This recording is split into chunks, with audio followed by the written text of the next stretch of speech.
За особые заслуги перед государством и народом Кыргызстана, за подвиг, совершенный во имя свободы, независимости и процветания страны, государственному деятелю Джусупу Абдрахманову посмертно присвоена высшая степень отличия Герой Кыргызской Республики с вручением особого знака Акшумкар. Соответствующий указ подписал глава государства Садыр Джапаров.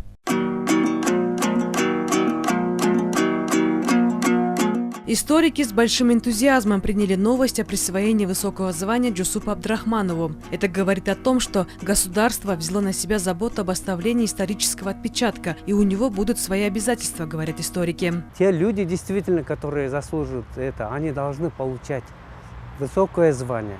И это почему? Это дань уважения к их труду, с одной стороны. С другой стороны, этим актом государство принимает на себя, значит, обязанности всегда помнить их подвиги, распространять как, значит, образцы героизма, преданности Родины. Человеком, стоявшим у истоков создания кыргызской государственности, является Джусуп Абдрахманов. Он в 26 лет занял должность первого председателя Совета народных комиссаров. Политик проводил смелую и независимую от центра подчинения политику. В 1924 году под его руководством окончательно были определены границы современного Кыргызстана. По поводу Джусупа Абдрахманова, в том, что заслужил ли он это звание, в этом нет никаких сомнений. Один из самых первых, кто заслужил, это является Джусуп Абдрахманов.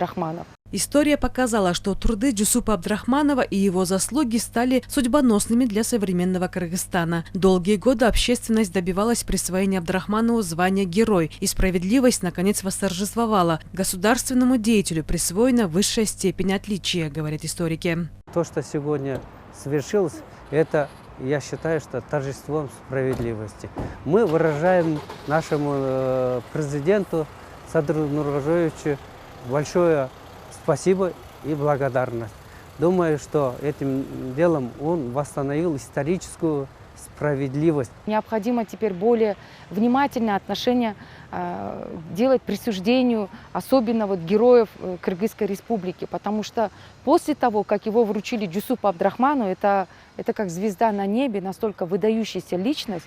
Видим ли мы теперь рядом с ним кого-то еще такого, который сравнится с ним, который будет на одном уровне с ним? И я скажу, что теперь звание Героя Кыргызской Республики, это звание с присвоением Джусупа Абдрахманов, это звание выросло намного выше поднялось, чем она была ранее, я так думаю.